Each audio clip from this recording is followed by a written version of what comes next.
Hello friends, good morning. आज આપણે બનાવીશું ખીચડી કઢી અને લાપસી। ખીચડી માટે મેં દાળ ચોખા લઈ લીધા છે। એને હવે સરસ ધોઈને હું કુકરમાં મૂકી દઈશ। જો કુકરમાં મુકાઈ પણ ગયા છે। જુઓ, હવે આપણે કઢીની તૈયારી કરી લઈશું। કઢી બનાવવા માટે મેં અમૂલ બટર મિલ્ક લઈ લીધી છે, જે અંદાજે 1 લીટર જેટલી છાશ છે। એની અંદર આપણે બેસન નાખી દઈશું અને સારી રીતે મિક્સ કરી દઈશું। પછી એને ઉકળવા મૂકી દઈશું। બરાબર છે। બેસનના ગાંઠા ના પડી જાય એટલા માટે આપણે એને સારી રીતે વિસ્કરથી મિક્સ કરીશું।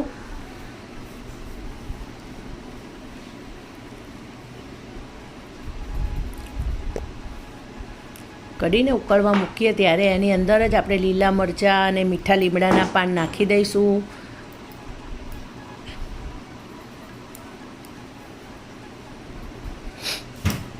સ્વાદ પ્રમાણે મીઠું એડ કરી દઈશું। જુઓ, આની અંદર હું મીઠા લીમડાના પાન અને લીલા મરચાં ઝીણા સમારેલા નાખી રહી છું।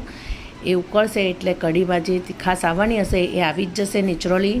વઘારમાં નહીં નાખવાના, આની અંદર ઉકળવા દેવાના છે। એની અંદર સ્વાદ પ્રમાણે આપણે થોડો ગોળ નાખી દઈશું। કઢીમાં જો મીઠાશ હશે તો કઢી બહુ મસ્ત લાગશે। સાથે સાથે આપણે લાપસી પણ બનાવી દઈશું। જો બધું પોતપોતાની રીતે તૈયાર થઈ રહ્યું છે ત્યારે લાપસીનું આધણ મૂકી દીધું છે અને એની અંદર મેં ગોળ નાખી દીધો છે। જુઓ, અને આધણની અંદર જ આપણે ઘી નાખી દઈશું, જેથી કરીને ભરડું ચીકણું ના પડે અને એકબીજા સાથે ચોપટી ના જાય।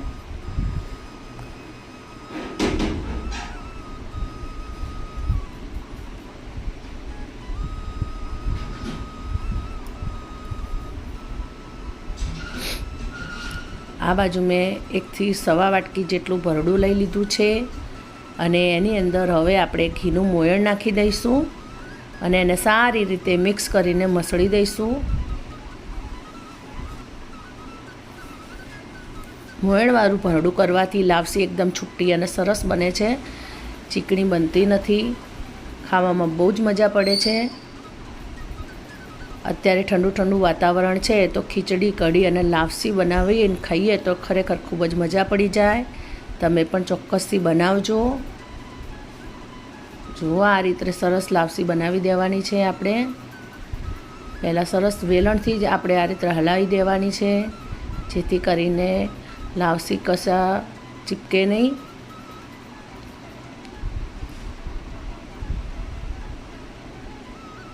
આ રીતે સરસ મિક્સ થઈ જાય અને અંદર ગાંઠિયો ના પડી જાય એનું ખાસ ધ્યાન રાખવાનું છે।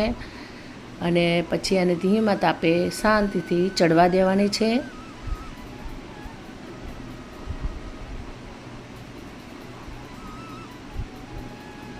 આ બાજુ ખીચડી પણ આપણી સરસ તૈયાર થઈ ગઈ છે। જુઓ, તુવરની દાળની ખીચડી મેં બનાવી છે। કઢી પણ ઉકળીને તૈયાર થઈ ગઈ છે। જો સરસ થઈ ગઈ છે, એકદમ ઘટ્ટ કઢી થઈ ગઈ છે, જોતાં જ પીવાનું મન થઈ જાય। આ બાજુ લાપસી પણ આપણી તૈયાર થવા આવી છે। આ રીતે આપણે વારંવાર હલાવતા રહેવાનું એટલે નીચે ચોંટી ન જાય। જો કે ઘી નાખ્યું છે એટલે ચોંટશે તો નહીં જ, પણ તોય આપણે હલાવવું પડે। બરાબર છે। જુઓ,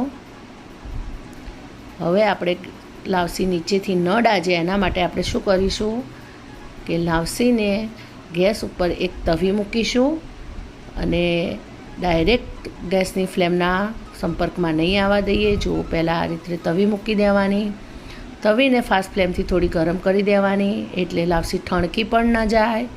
અને હવે લાપસીની તપેલી આપણે તવી ઉપર મૂકી દઈશું એટલે ધીમા તાપે એ ચડે જશે। હવે કઢીનો વઘાર આપણે કરી લઈશું, કારણ કે કઢી આપણી ઉકળીને તૈયાર થઈ ગઈ છે। કઢીનો વઘાર આપણે ગાયના ઘીમાં કરીશું।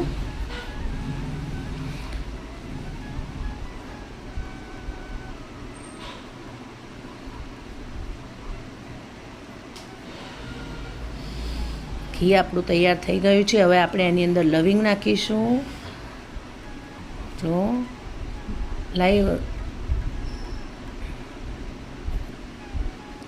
થોડા કાળા મરી નાખીશું, પછી થોડી હિંગ નાખીશું। હિંગનો ચટકારો થોડો વધારે નાખવાનો। થોડા મેથી દાણા નાખીશું, કારણ કે ચોમાસાની સિઝન છે એટલે આપણા પેટમાં મેથી જાય તો બહુ સારું। અને મેથીના વઘારથી કઢીનો સ્વાદ પણ બહુ સરસ આવે છે. થોડા સૂકા લાલ મરચાં નાખીશું. હવે થોડી હળદર નાખીશું. હળદર ઓપ્શનલ છે. જો તમને સફેદ કઢી ભાવતી હોય તો સફેદ ખાવાની, અમે પીળી બનાવીએ છીએ. હવે આપણે વઘાર ઉપર કઢી ઉપર રેડી દઈશું. આપણી કઢી તૈયાર છે. ખીચડી પણ તૈયાર છે. હવે આપણે લાપસીને પણ જોઈ લઈશું.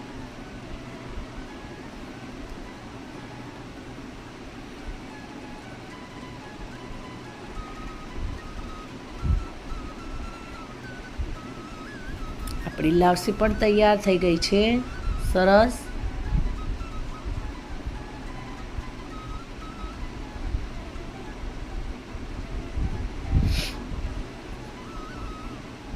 આ રીતે હાથમાં પકડીએ એટલે ચોંટવી ન જોઈએ. એની સરસ મસ્ત ગોળી બની જાય એટલે લાપસી તૈયાર થઈ ગઈ. જુઓ,